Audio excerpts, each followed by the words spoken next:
अस्सलाम वालेकुम दोस्तों, मैं हूं हुमायूं ज़ीशान ताहिर, आप सबका दोस्त। हमारे वो दोस्त जिनका कैरियर मिड ऑफ कैरियर से थोड़ा सा आगे चला जाता है और उनके पास 8-10 लाख रुपए सेविंग होती है और उनकी सैलरी भी 5 डिजिट प्लस हो जाती है, तो वो फौरी तौर पे ये सोचते हैं कि हम इंस्टॉलमेंट पे प्लॉट ले लें।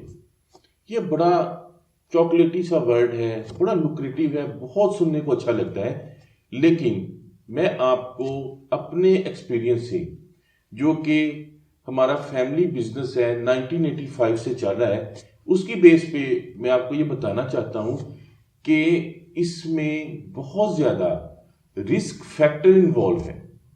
एक आम बंदा जब प्लॉट लेने के लिए इंस्टॉलमेंट पे जाता है तो उसको ये बताया जाता है कि हमारा और आपका एक एग्रीमेंट होगा और आपको एडवांस में 7-8 लाख रुपया 5 मरले के प्लॉट का देना पड़ेगा। फिर उसके बाद आपकी 50,000 या 30,000 रुपया इंस्टॉलमेंट होगी। क्योंकि प्लॉट की अमाउंट काफ़ी बड़ी होती है, इसलिए इन इंस्टॉलमेंट को फुलफिल करते हुए 3-4 साल लग जाते हैं।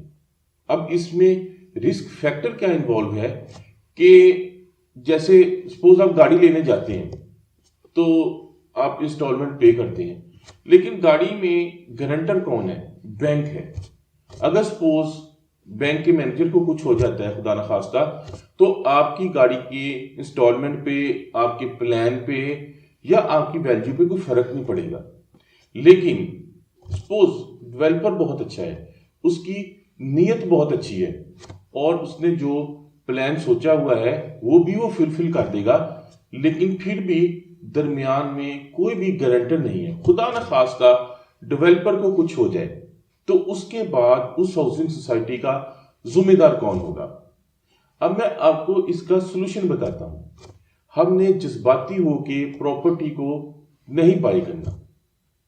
आपके पास अगर 8 से 10 लाख रुपया है तो आप 5 मरले के प्लॉट खरीदने के बजाय आप किसी जगह पे 2.5 मरले का प्लॉट खरीद लें और जो भी प्लॉट खरीदें उसकी रजिस्ट्री कराएं।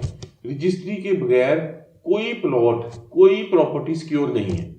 दोस्तों, दूसरी बड़ी गलती जो मिडिल क्लास फैमिलीज करती हैं वो ये करती हैं कि सपोज उन्होंने 5 मरले का घर बनाना है तो वो पार्शियल इन्वेस्टमेंट नहीं करती।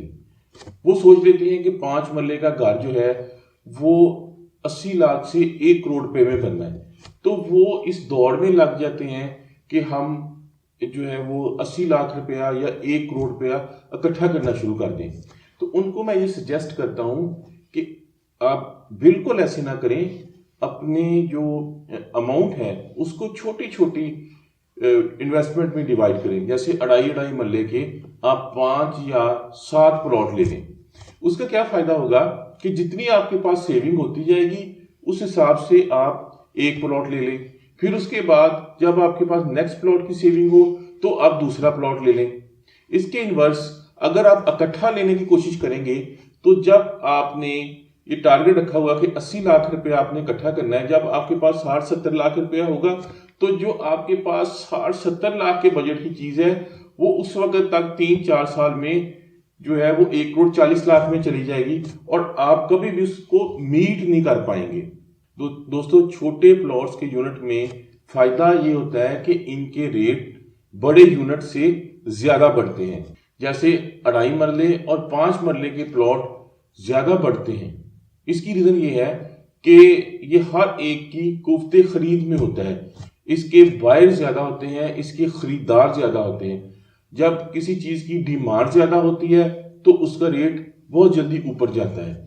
इसलिए मैं आपको ये सजेस्ट करूंगा कि अगर आप 10 मरले का घर बनाना चाहते हैं या 5 मरले का घर बनाना चाहते हैं तो पहले छोटे प्लॉट्स लें, 3-4 प्लॉट्स लें। उसके बाद 2 प्लॉट को सेल करके 5 मरले का प्लॉट ले लें और वो जो दूसरे 2 प्लॉट होंगे उनको सेल करके आप उसके ऊपर घर बना लें। तो आपके लिए बहुत आसानी हो जाएगी और आपके ऊपर इन्फ्लेशन का इफेक्ट भी कम से कम आएगा और वो जो प्रॉपर्टी के रेट बढ़ेंगे उससे भी फायदा होगा और आपका घर आसानी से बन जाएगा। ये वीडियो उन दोस्तों के साथ जरूर शेयर करें जो प्रॉपर्टी खरीदना चाहते हैं और अपना घर बनाना चाहते हैं, या इंस्टॉलमेंट पे प्रॉपर्टी खरीदने का प्लान रखते हैं, उनको रिस्क फैक्टर से आगाह करें। ये एक सदका जारिया है। Thank you for watching this video. मिलते हैं नेक्स्ट किसी एक्साइटिंग वीडियो में। तब तक आप अपना और अपने इर्द गिर्द लोगों का बहुत ख्याल रखिएगा। अल्लाह हाफिज।